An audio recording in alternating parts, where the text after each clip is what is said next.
live. Oh, Hold got on it. a sec. I'll Cool. I'll get a text from our producer when we go live.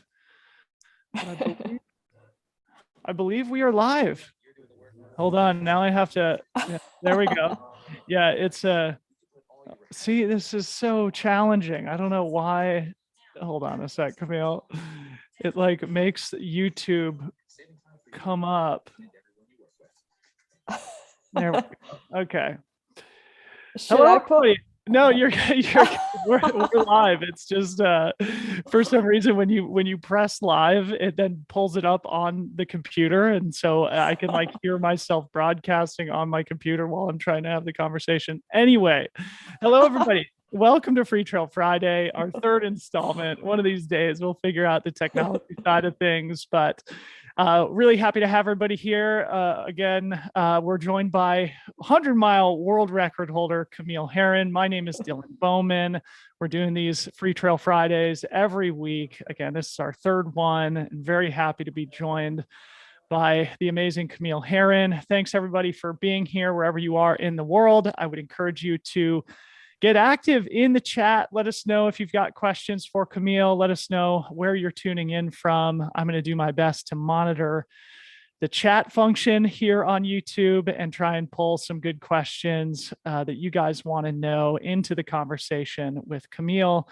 A big thank you is in order also to our sponsor, Oura Ring. Oura is an awesome wearable technology company. I wear mine 24/7. I've been using this for many years now. And as somebody who's not a technology guy or a numbers guy, I actually really do enjoy sort of keeping track of myself using this awesome ring here on my index finger. If you guys are wanting to learn more or pick up a ring yourself, there's a link in the description here on YouTube, and we'll also put it in the description or in the show notes of the audio that we'll publish in the podcast feed. That will give you 6 months free subscription with the purchase of the Gen 3 Oura Ring, which I am wearing here. So a big thank you to Oura for their support of Freetrail Friday.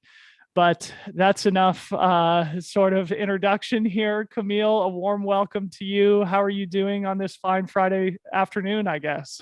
I'm doing pretty good. Yeah, I'm getting a little bit better each day. So I guess it's been a week since the race, and got on the treadmill this morning, and I'm feeling pretty good. So yeah, just keep going with it.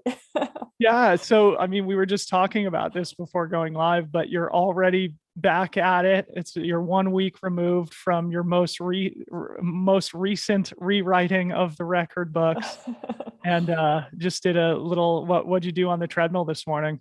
Yeah, I did like an hour. So it's like an ice skating rink outside right now. So I'm like, right now is not the time to be Rocky Balboa. So I'm staying comfortably in my house and running on my treadmill. So Yeah. Well, so last time we talked, which wasn't long ago, we I know. the podcast recently, Yeah. and we were talking about how you guys had been a little bit nomadic. You'd lived in Colorado, then you're in Arizona, and it sounds like you moved back to Oklahoma now. So I what's did. happening in your life?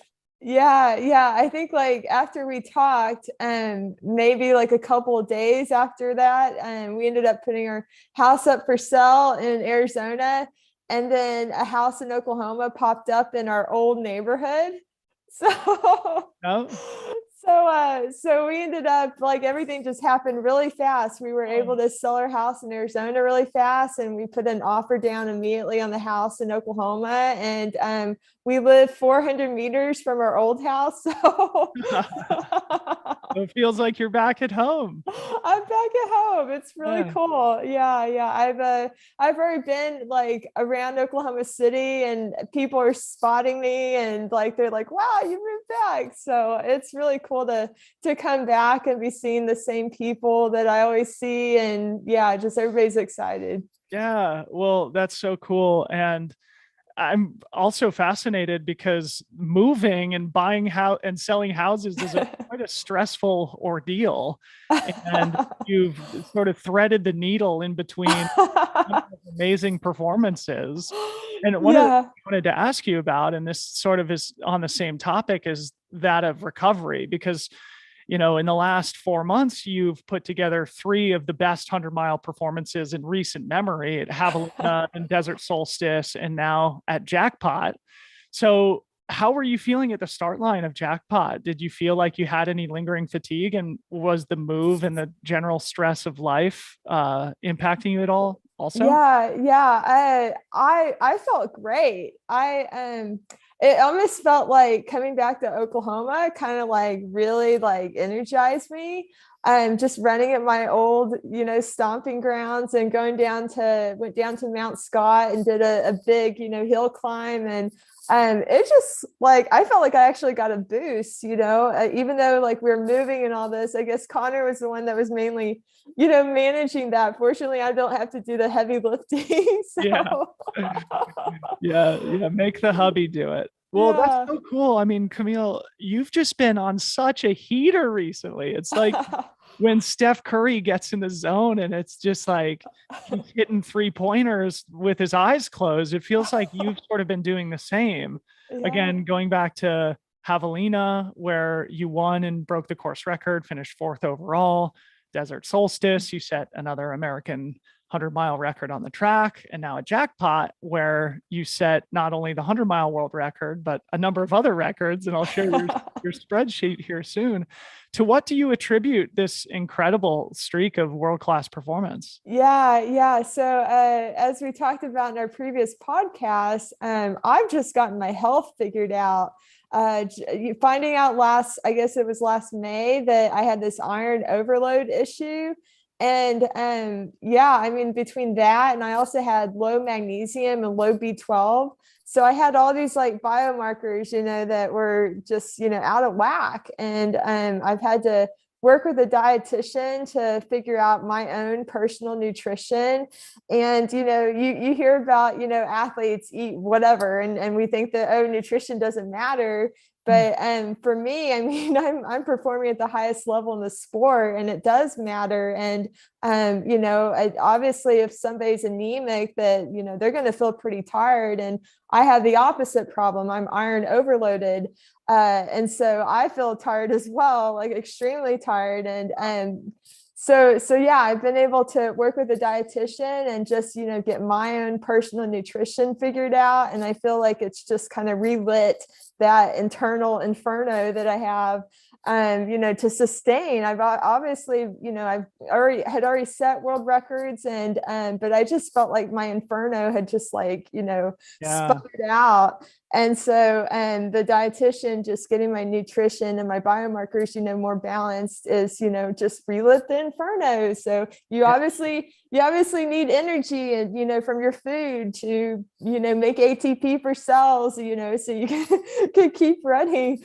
And so, yeah, we just really got that dialed in. And, I mean, I've just been on a roll here. So yeah, you've been on a roll. You've been on a heater, as I said. And for those who are watching, if you haven't listened to the recent podcast that Camille and I did, I'd encourage you to do so, where we talk at length about this iron overload issue, if you want to learn more about what Camille was dealing with. And now, as you said, that's in the rearview mirror in a big way. And you've put together just some incredible performances. And the most recent one, Jackpot, is what we're going to spend the rest of our conversation talking about today. So let's open up that conversation by just giving the viewers and listeners a description of the course. And I'll actually share my screen because I've got a Strava activity up here. But why don't you go ahead and describe the Jackpot race and the course?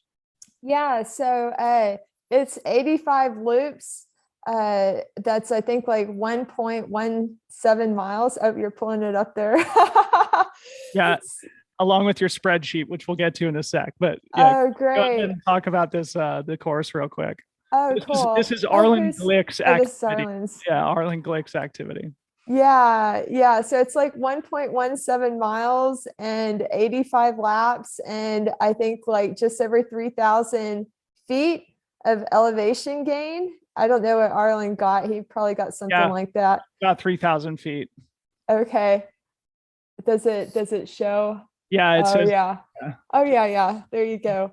Yeah. So it's not pancake flat. It's obviously not a track. It's, a completely different course than what I set my previous world records on for 12 hours and 100 miles at Tunnel Hill. Tunnel Hill is a rails to trails course that is, it's like a funnel, in the trees. This is in Las Vegas, completely exposed in the bright sun. And not that the temperatures were that hot. I mean, I think it may have gotten into the upper 60s, but you it sits down in a bowl and you kind of feel like you're an ant with a magnifying glass on you. Yeah.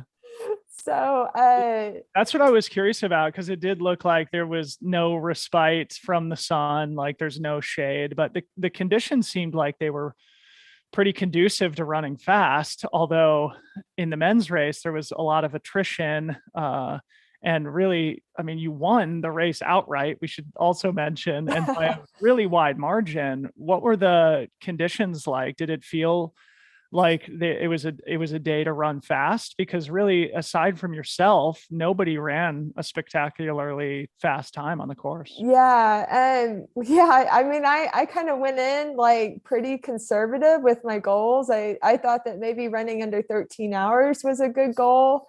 When Zach Bitter ran his course record was last year, and it was like 88 degrees. So it was pretty impressive, that he ran 12:52, I guess, and 88 degrees on this course is really, really impressive. Yeah. So this was like 20 degrees cooler. So it was not as hot, not having to apply, heat, strategies, to deal with the heat. Well, at least I didn't have to. I felt comfortable enough that I actually did not apply any ice or any cooling techniques. I just told myself to suck it up, buttercup. Yeah. Well, it worked. Yeah. So go ahead. Yeah. Well, I was just going to ask you to also compare it to the Tunnel Hill course, because I mean, you just mentioned that it's different. It's not pancake flat. Would you consider the Jackpot course to be significantly slower than the Tunnel Hill course? Absolutely. Yeah. My gap pace, I guess, on Strava was 7:24 per mile, which is like 12:20. Okay. I had to put that into a calculator. So I was like, okay, this is about a 21-minute difference. Wow. Yeah. So if I got on a track right now, I'd probably run, around maybe 12:20. But when I ran Tunnel Hill, it was in like the upper 20s and 30s during the race. So completely different conditions. I felt like really comfortable during that race. Like I felt like I maybe underperformed during it because it was my first 100-miler and I didn't know how to push myself. And I feel like I came across the finish line feeling like full of energy. Yeah. So I felt much better finishing that race than I did this race, where I really had to like dig deep and work for it because the conditions were making me more fatigued. Wow. So you're probably hungry to do it again on a faster course in good conditions then. Absolutely. Yeah. The race director, Steve Durbin at Tunnel Hill, is trying to recruit me back to Tunnel Hill to go break my record. And that's in the fall, isn't it? Yeah. It's in November. And I mean, I'm pretty happy with what I did there. And I think my next effort would be on a pretty flat course, whether road or track. Yeah. But yeah, I mean, I think I can at least run 12:20 or faster, maybe even under 12 hours. And I say that, being cautious as well, because I know that's really hard. And for me to be 10% off of the men's world record, I think is around 12 hours or maybe just under 12 hours. I haven't done the math recently. But I guess the reason why I know that sub 12 hours is possible is because John Olson ran, I think it was 11:59. And he is slightly under me for 24 hours, I think maybe by like a half a mile or a mile or something like that. So I'm like, well, if John did it and I've run slightly further than him for 24 hours, then maybe I have a shot. So Incredible. yeah. Well, yeah. And this is one of the things that we talked about in our podcast too, is your fearlessness and your willingness to put those massive goals out there. And certainly it would shock the world, I think, to see you run under 12 hours, just because I mean that would be a different type of performance. But certainly, if there's anybody in the world that could do it, it's absolutely you. And for context for the listeners, talking about Tunnel Hill, we're referencing the world record that you had established back in 2017. And so this run at Jackpot was breaking your own world record, that being at Tunnel Hill in 2017. So I just wanted to put that on the table for our viewers and listeners. So talk about your husband, Connor, because you posted about this on your Instagram. And not only is you're a husband, obviously, but he's your coach and he's sort of your crew chief. Talk about how you guys work together in executing these amazing performances. Yeah, so I personally prefer to carry my hydration and my gels on me. Even though we're on these like, small loops and I could, technically get 8 every lap if I wanted to. And being a trail runner, I prefer to be like self-sufficient and not be grabbing stuff all the time. And so yeah, I pretty much like have like 2 small flasks that is like 10 ounces each. So about 20 ounces. And it probably, is maybe about just over an hour that I go through my bottles and I have to get new bottles and, restock. And so, I have 1 bottle with water and another with sports drink. And then I have like a baggie with, I usually carry like 4 gels at a time. So like 2 hours worth of gels. So yeah, I mean, I'm being pretty self-sufficient and, just kind of drinking as I need to drink, whatever I need to drink. And then he's there on the side, like, I usually drop my bottles down and right before I get to him, and then he hands off, what I need. And then every 2 hours getting a new baggie of gels. Mm-hmm. And then I also have well, first off, I should mention, so because this is a new sponsor, is the Naked Sports Innovation. So they make that really awesome belt. And so I've been using that for, I don't know, like maybe 6 months now. And that is a great belt. I really like that. People love those. Yeah. I've never used them, but people love that product. Yeah. So I've been able, because in the past, I used to put like athletic tape on my chest and athletic tape. And I used to stuff like, stuffing bottles and my stuff and, my sports bra, my shorts. And yeah, I used to be like pretty minimalistic. But, sometimes, the tape comes off or I get chafing or something, weird happens.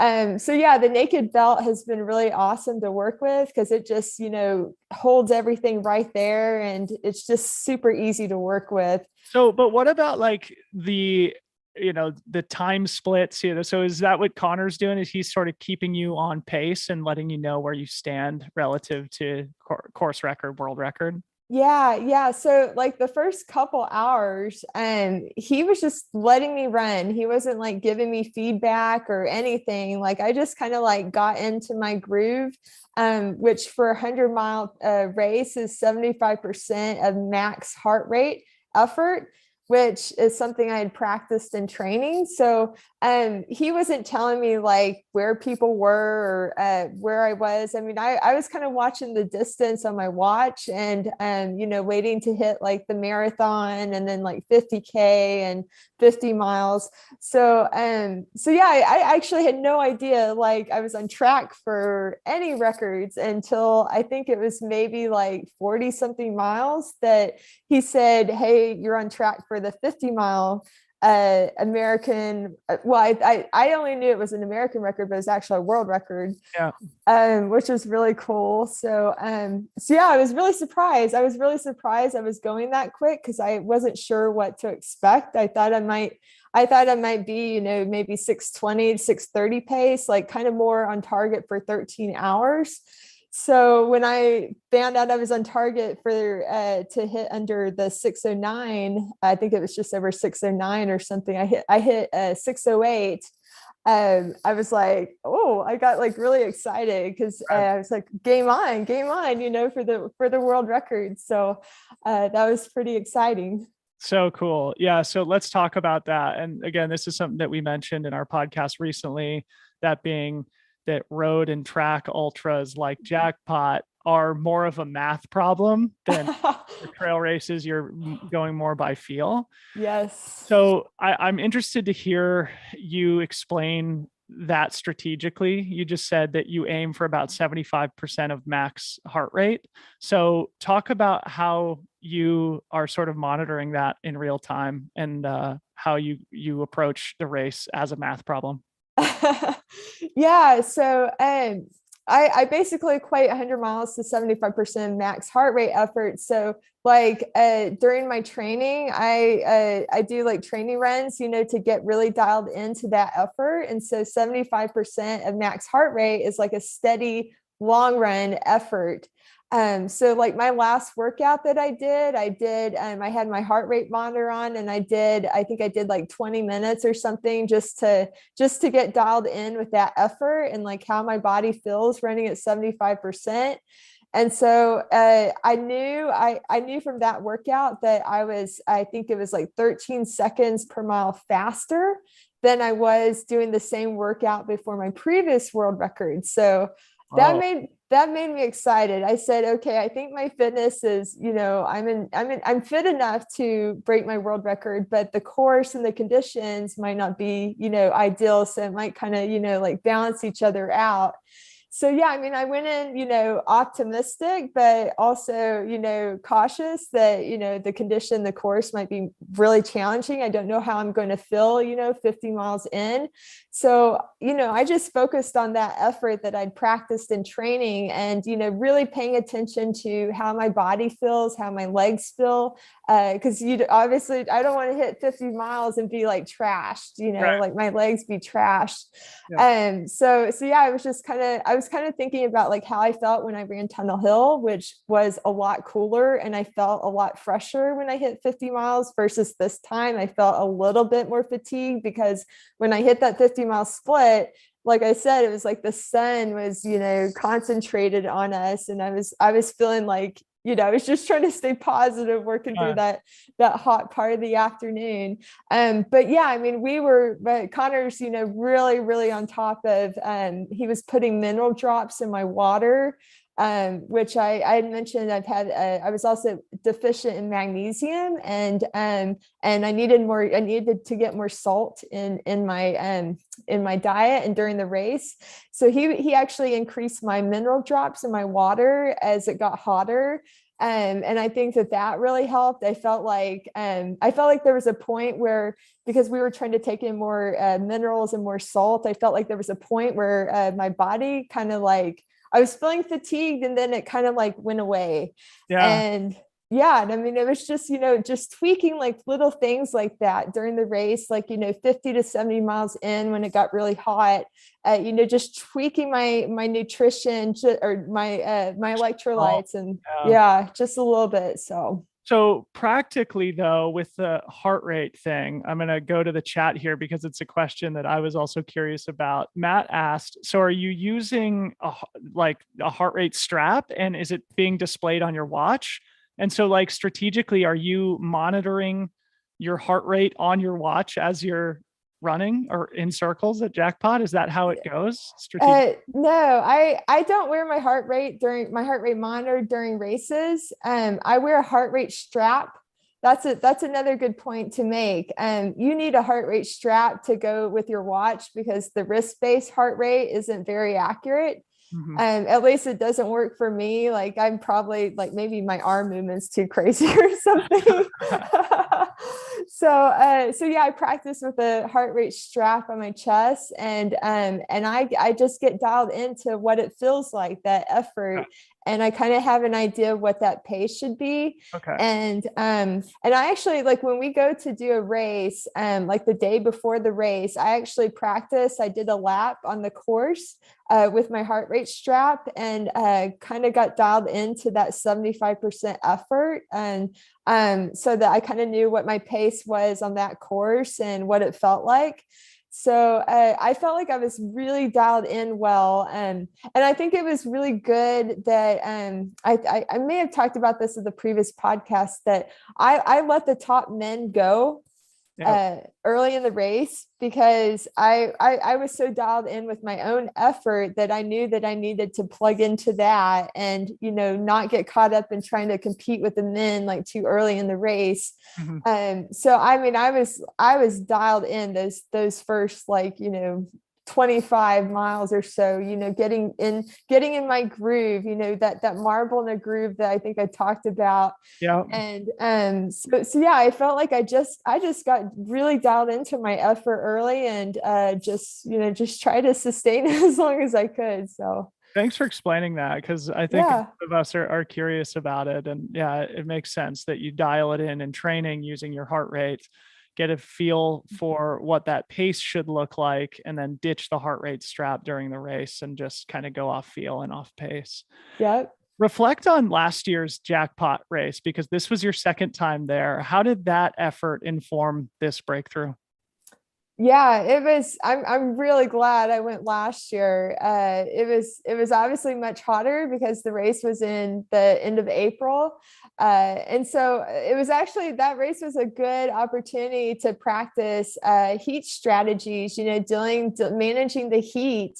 And I mean, I think that, you know, the lessons I learned from that race, you know, helped me, you know, at Javelina this year in Western States. And so I feel like, you know, when a race is, you know, gets really, really hot, that I have, you know, a pretty good plan down on how to manage the heat. And so, yeah, I knew going in this year that I knew the course, I knew, you know, conditions are going to be cooler, and yeah, I mean, it's a fun atmosphere. Like, you know, they kind of have this, you know, it feels like there's, what's that? I said, it's Las Vegas. Of course, it's Vegas. Yeah. I mean, they had like Elvis at the starting line and some showgirls, and they pull out like a snow cone. They hand out like snow cones and that sort of thing. And I mean, it just feels like people are cheering you on the entire time, you know, versus like when you're out in the trails, like you only see people, you know, like the aid stations or whatever. And this is, you know, every lap you're seeing people, the start finish, you're passing people, you know, all the other competitors are cheering each other. And yeah, I mean, that's another challenge, is that, you know, I'm trying to balance, like, you know, cheering for other people, but I'm also like weaving around people. So, you know, I'm adding on probably a little bit of time. You know, I'm just trying not to trip on anything as I'm going during the race. So, but yeah, I mean, it's a great atmosphere. And I think just all that energy, and especially this year having Steep Life Media there to cover the event, I think it just like really elevated it. So no doubt. Yeah. Shout out to Steep Life and Jamil Curry and his whole team. It's phenomenal what they're doing for fans of the sport like us to be able to watch someone like you set a world record in real time. So yeah. Speaking of which, I guess, you know, we should talk about Desert Solstice too, because you mentioned in your post about that race that it was just about as perfectly as you could have paced or executed a 100-mile race on the track. But at Jackpot, you ran 40 minutes faster. How do the two compare? Yeah. Oh, yeah. So when I ran Desert Solstice, I was running a 24-hour effort. I was hoping to go for the 24-hour world record. But I had injured my knee at Javelina. And so I was kind of on the fence on whether I could even run Desert Solstice. So I kind of went in more conservative, thinking that I could run 24-hour pace because it was a slower pace. And I thought that I could manage that. So technically I was running a slower pace there. But my knees started bothering me, I think like 50 to 60 miles in. And so I kind of did the math and, asked Connor, like, am I on track? Could I get my track American record, stop at 100 miles? Yep. And so I think I was, I don't remember what I was. Maybe I was like 30 seconds or something under pace for my 100-mile track American record. And so yeah, I basically ran 90% of that race at 24-hour effort. And then I picked up the last 10 miles and tried to drop it down to 100-mile effort. And so I ended up putting a cushion of, I think it was like 4+ minutes on my American track record, or technically it's a world record. But they don't delineate by surface at the world athletics level. Right. So technically it's a track world record, but yeah, it was pretty much, I ran at my 20. It was kind of like, it was more like I ran at 24-hour pace and then kicked it in the last 10 miles. So it was fun though. It was fun. I mean, it was fun to like negative split 100 miles, like, Incredible. So you said in your Iron Far interview that, and you mentioned it at the beginning of our conversation today, that originally the goal was to go sub 13 hours at Jackpot, not necessarily to break the world record, but that calculus changed at the 50-mile mark. Talk us through that psychology. Yeah. So when Connor hadn't been giving me any feedback, like even when I hit the 50K split, I had no idea I was on pace to hit a good 50 miles. Like I couldn't comprehend, you're trying to do math in your head and you're like, okay, I don't know what pace I'm going at. Like it's just too much, to think about.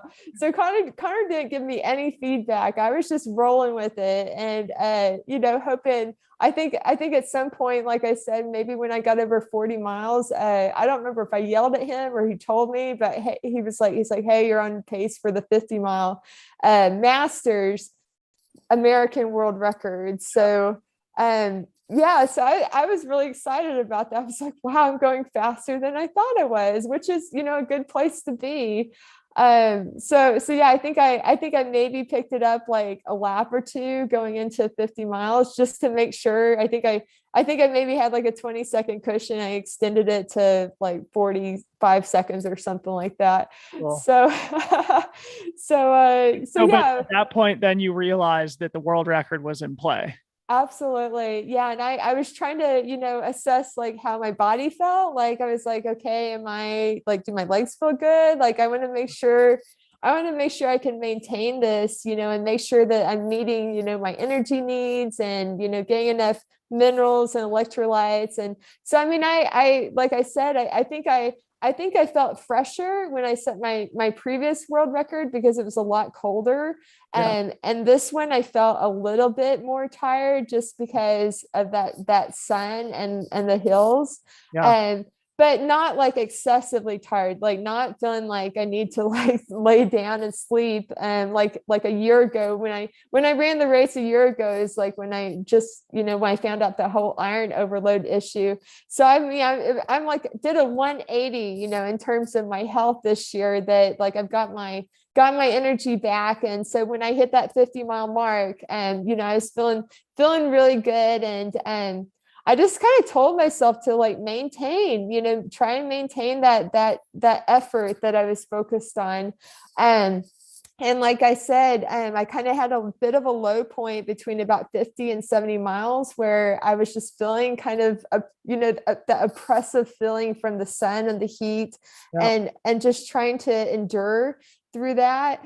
And so Connor, is trying to increase my minerals and take in more sodium. And the amazing thing is I didn't have any bathroom breaks at all. Oh, incredible.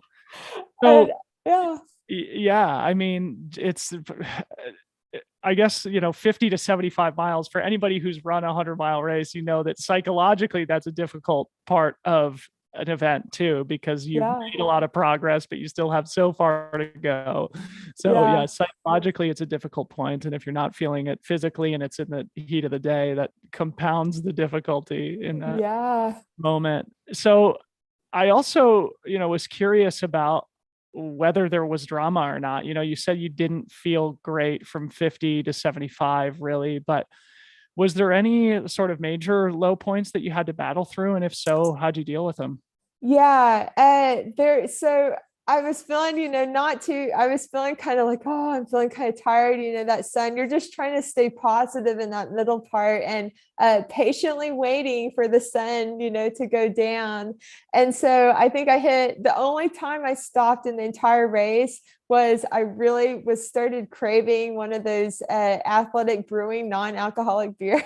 So good. And we were talking before we went live about how you and I have both been off the alcohol and sort of singing the praises of sober life. So shout out to Athletic Brewing. Yeah. So I just really wanted to stop and chug a non-alcoholic beer. Yeah. So I chugged in like 15 seconds. Like I think my Strava, I was able to figure out from my Strava like how long it took me to chug a beer. So did it. I just chugged it really fast and then just straight up win. I felt like that just kind of like, mentally and physically refreshed me. Yeah. So that was my only stop in the race. I had no bathroom breaks.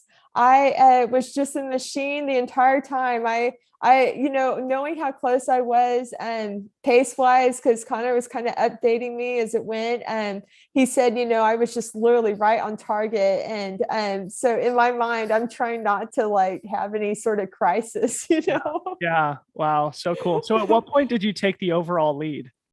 Yeah, I think I was just watching the video of it, the race, and I think it was like 86 miles or so.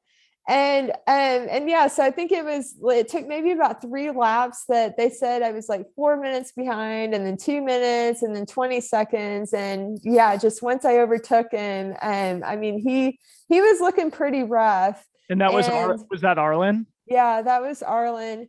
And then I guess Alex, I don't know when it was kind of hard to tell because we're kind of coming and going. I don't know when I had passed Alex and Nichols, but yeah, I was ahead of him. And then Arlen, yeah, once I caught Arlen, then yeah, and I went into the race having it kind of in the back of my mind, like seeing the men's field and thinking, well, I'm just going to let those guys go and run my own race and just let the chips fall. If I happen to catch them, that's, I can't be afraid of that possibility.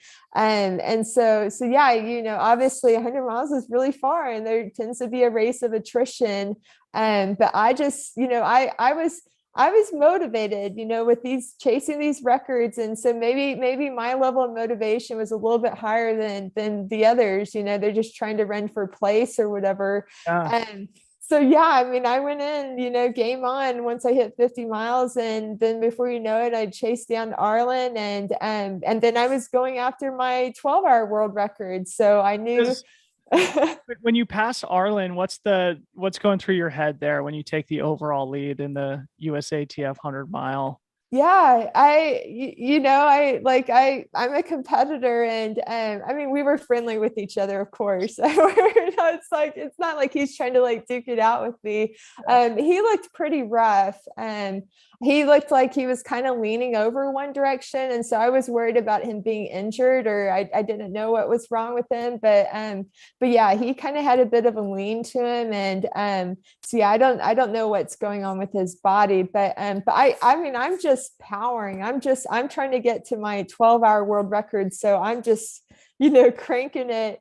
And so in my mind, I mean, I hit 80 miles and I only have 20 miles left. And I'm like, this is like a 20-mile long run that I do every Sunday. It's like a, typical long run. So I feel like I've gotten really good at being able to wrap my head around, in a positive way, like how to get through the last 10 to 20 miles. And that's a huge, that's like the mentality you want to have. Like you want to be able to channel, those positive thoughts and wrapping your head around, go 5 miles at a time, 1 mile at a time, you're trying to crank off those miles. And so, yeah, I felt just really positive, once I got past Arlen, then the next goal was to get to 12 hours. And then I was really close. I was cutting it really close. Yeah. So I want to talk about that. So you broke the existing world record, which you held by about 90 seconds, I think. So it was really close. You mentioned earlier that you're sort of like trying to do math in your head. I'm curious to hear you talk a little bit about what that is like executing on such a thin margin. And while you talk about that, I'm going to pull up the spreadsheet that you made with all the world records so we can talk. Yeah. So talk about sort of like the math in your head and how you're going about that strategic, Yeah. knowing you only had a small margin. Yeah. Yeah. So I think I had like a 20-second cushion on my world record with 3 laps to go. There you go. Yeah. So I had a 20-second cushion on my world record with 3 laps to go, and I'm tired and I'm having to kick it in, 97 miles. And let me tell you, so I got to give credit to Kira Diamato, who set the marathon American record, because I'd followed her race, and I mean, she had a really close margin when she ran her record. And I remember thinking, she's a track runner.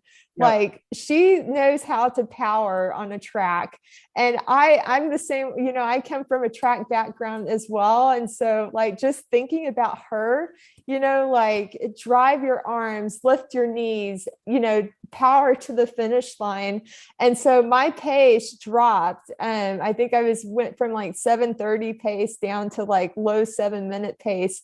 And in my mind, I'm thinking about not trying to drop the pace like too much, because I was worried I might start cramping or something, I'm like, just increase it enough that I can maintain that to the finish line.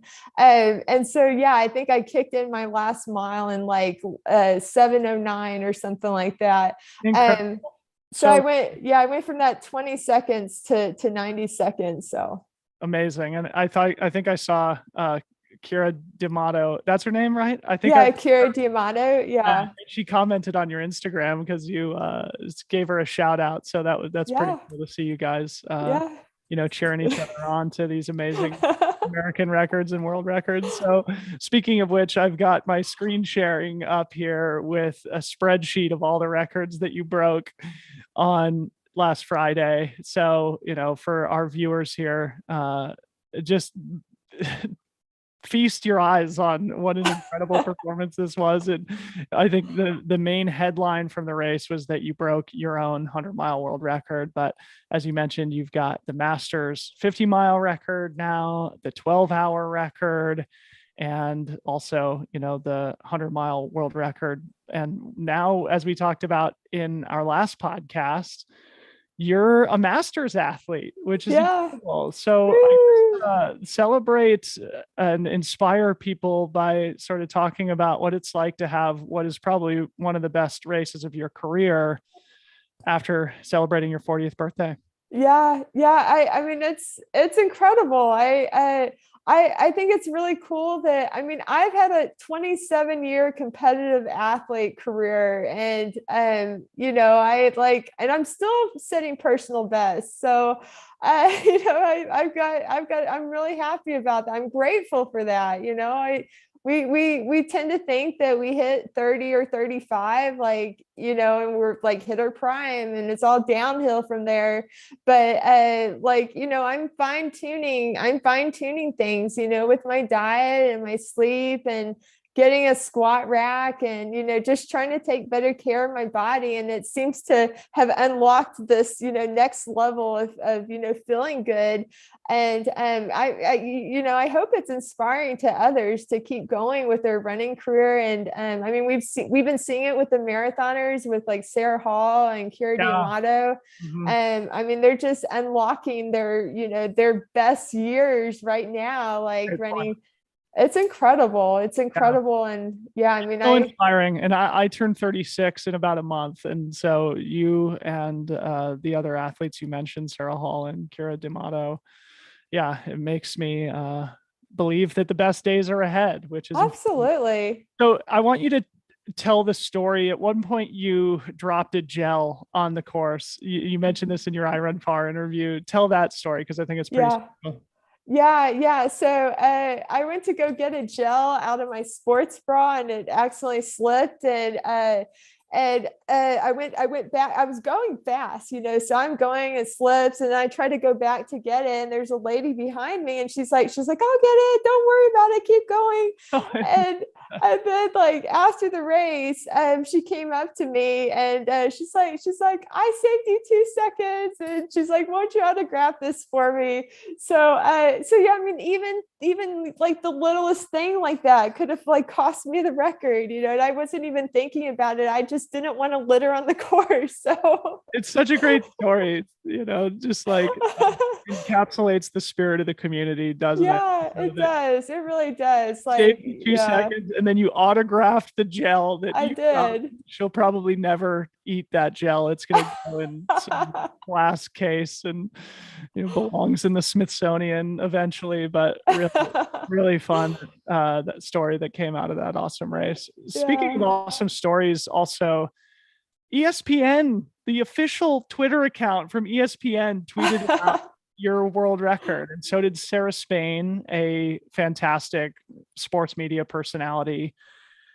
That's got to be surreal. Talk about what it feels like to have ESPN sharing these awesome victories. Yeah, it's really cool. It's been crazy. It's gonna keep getting crazier. And I think the craziest thing was we were on BBC World News live with BBC World News on Sunday evening. And I haven't even shared the video of that yet, but we were on for I think 4 minutes or something like that. So that was really, really cool.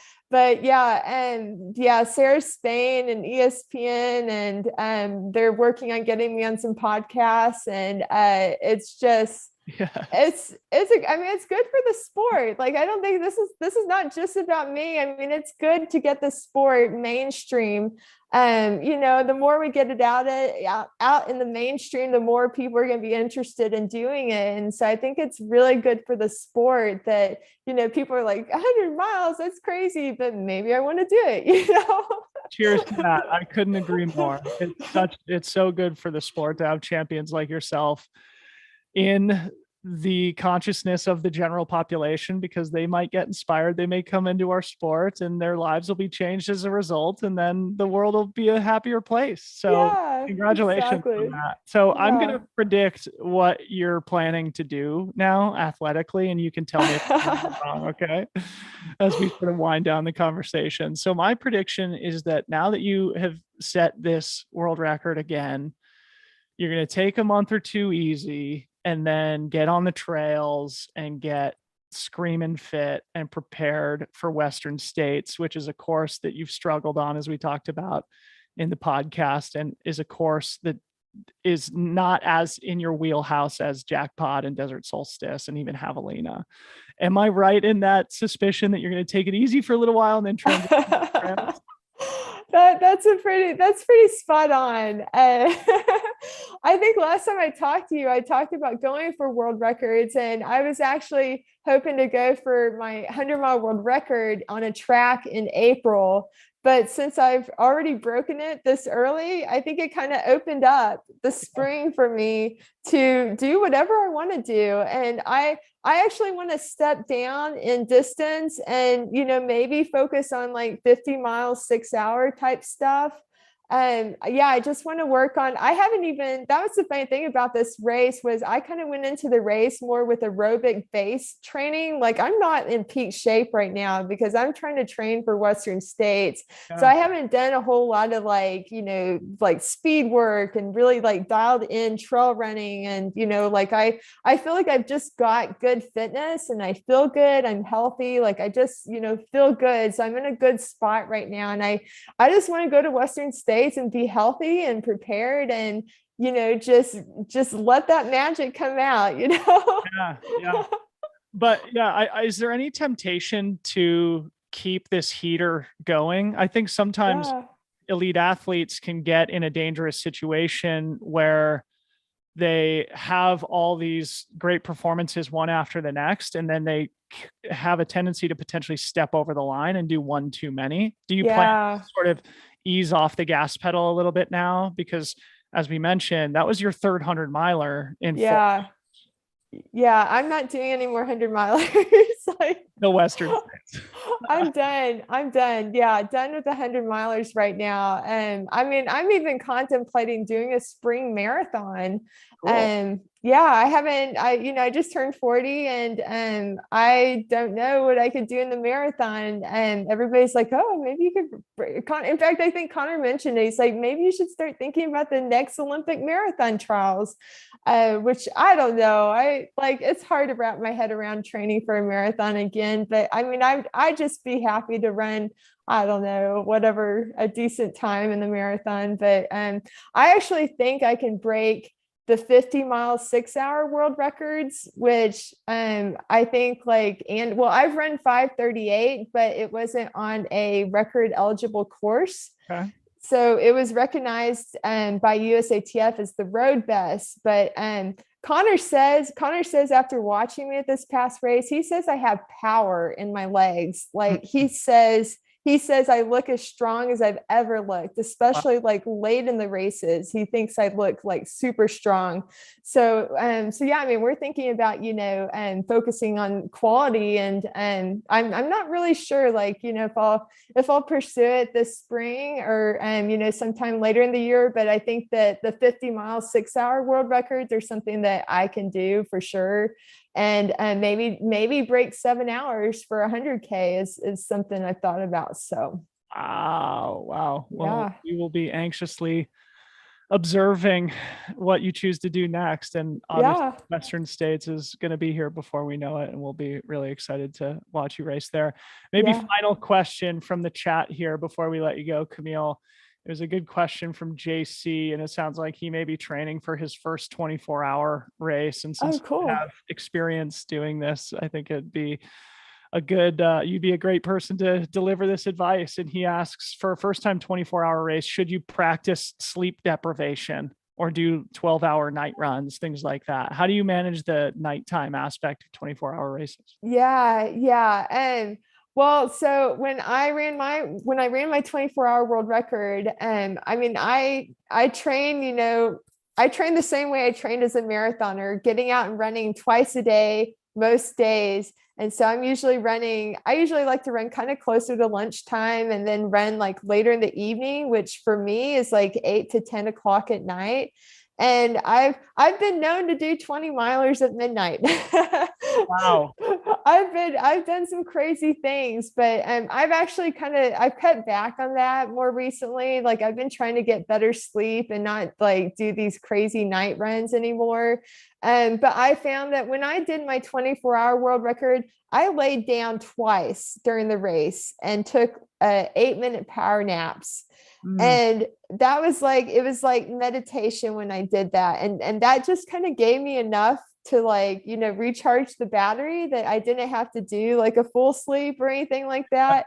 And yeah, that you got to think of your brain as a battery almost. And so I was able to kind of, recharge the battery, and just with that, like laying down flat during the race.